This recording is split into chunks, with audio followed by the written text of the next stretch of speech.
नवी मुंबईमध्ये कारच्या काचा फोडून लॅपटॉप आणि इतर मौल्यवान वस्तू चोरी करणाऱ्या टोळींचा एपीएमसी पोलिसांनी पर्दाफाश केलाय। या प्रकरणी अजय रणजित भोसले या 24 वर्षीय आरोपीला अटक करण्यात आली असून त्याच्याकडून लाखो रुपयाचा मुद्देमाल जप्त करण्यात आलाय। नवी मुंबई परिसरात गेल्या काही दिवसापासून कारच्या काचा फोडून लॅपटॉप, मोबाईल आणि इतर मौल्यवान वस्तू चोरी करण्याच्या घटना सातत्याने समोर येत होत्या। या घटनांमुळे नागरिकांमध्ये भीतीचं वातावरण निर्माण झालंय। दरम्यान या प्रकरणाचा तपास करताना एपीएमसी पोलिसांनी तांत्रिक विश्लेषण आणि गोपनीय माहितीच्या आधारे आरोपीचा शोध सुरू केला। त्यानंतर आरोपी संजय रणजित भोसले याला रबाळे एमआयडीसी परिसरातून ताब्यात घेण्यात आले। आरोपी हा टेम्पो चालक असून तो दिघा परिसरात राहत असल्याची माहिती पोलिसांनी दिली आहे। पोलीस चौकशी दरम्यान आरोपींकडून नवी मुंबई परिसरातील तब्बल 12 चोरींचे गुन्हे उघडकीस आले। आरोपी आणि त्याच्या साथीदारांनी कारच्या काचा फोडून लॅपटॉप, मोबाईल आणि इतर मौल्यवान वस्तू चोरी केल्याचे तपासात समोर आले।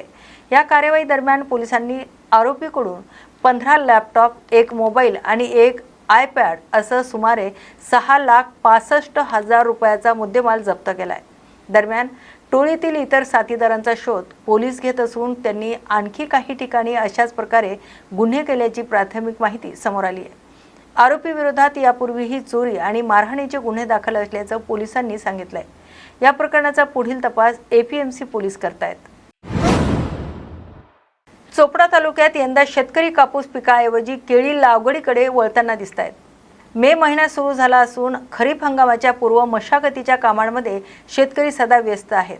याआधी चोपडा तालुक्यात मे महिन्यात बागायती क्षेत्रात आणि जून महिन्यात कोरडवाहू भागात मोठ्या प्रमाणावर कापूस लागवड केली जात होती। मात्र गेल्या काही वर्षांमध्ये फवारणीची औषधे, खते आणि बियाणे आणि शेतीसाठी लागणाऱ्या साहित्यांच्या किमतीमध्ये मोठी वाढ झाली आहे।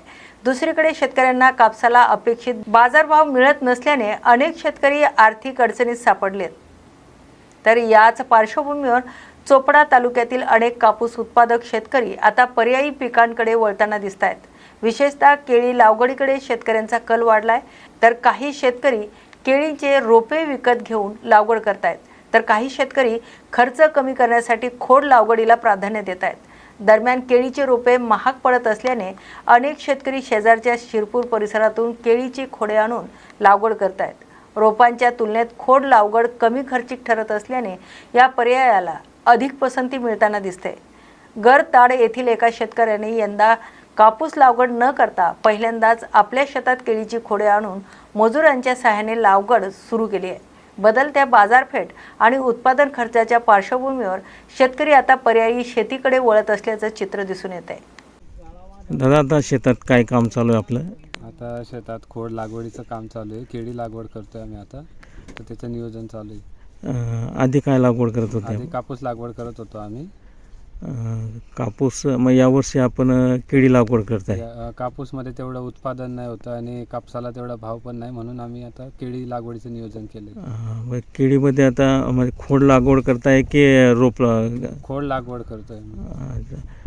खोड काही जण रोप आणतात, आपण खोड थोडं महाग येतं। रोपचं 19-20 रुपये असतं आणि खोड काही 4-5 रुपयाला असतं। त्याच्यामुळे आम्ही खोड लागवडीचं नियोजन केलंय। रोप परवडत नाही लावायला। यावर्षी पहिल्यांदाच आपण केळी लागवड करताय? हो, पहिल्यांदाच केळी लागवडीचा प्रयत्न करतोय। किती आहे आपलं हे क्षेत्र? 4 बिघे। 4 बिघे। काय नाव आहे आपलं? प्रफुल्ल पाटील। आजच्या ताज्या घडामोडी या विशेष बातमीपत्रात आपण येथेच थांबतोय। अशाच नव्या आणि ताज्या अपडेटसाठी पाहत राहा न्यूज मराठी 24/7। नवा भारत, नवा विचार।